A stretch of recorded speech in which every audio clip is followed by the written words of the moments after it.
Các bạn, hôm nay mình sẽ giới thiệu các bạn làm chất slime, chất dính ma thuật. Đầu tiên mình cầm một chiếc hộp, rồi một lọ hồ, một ít nước và đồ khuấy,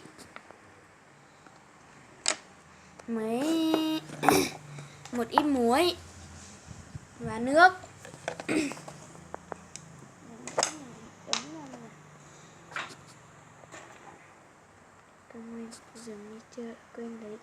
Sau đây mình sẽ hướng dẫn cho các bạn làm chất dính ma thuật. Đầu tiên các bạn đổ một lọ hồ. Mình chỉ có nửa lọ nên mình sẽ làm ít. Rồi các bạn sẽ cho một ít nước và khuấy tan hồ ra.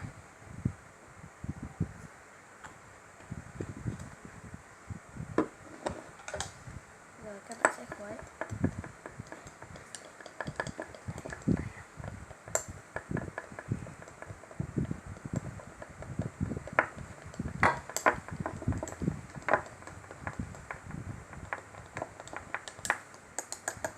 Sau khi khuấy đều xong thì mình sẽ lấy một ít muối và một ít nước khuấy vào nhau. Đây là mình đã làm trước rồi. Mình khuấy. Rồi mình sẽ cho một ít dầu rửa bát vào.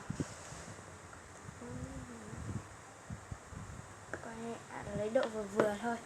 Rồi các bạn khuấy đều, khuấy tan dầu rửa bát này.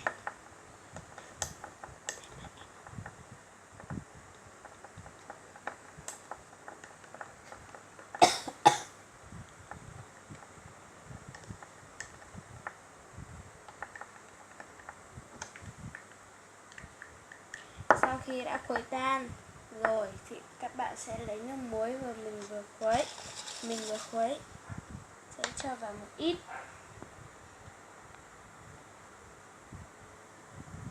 Rồi các bạn khuấy nước vào.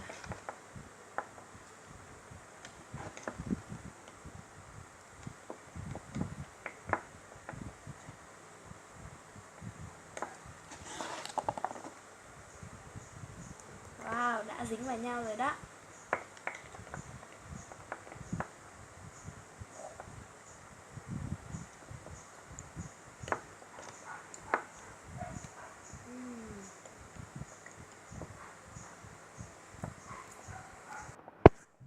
Wow, nó đã dính rồi. Cảm ơn các bạn đã xem video của mình. Hẹn gặp lại các bạn.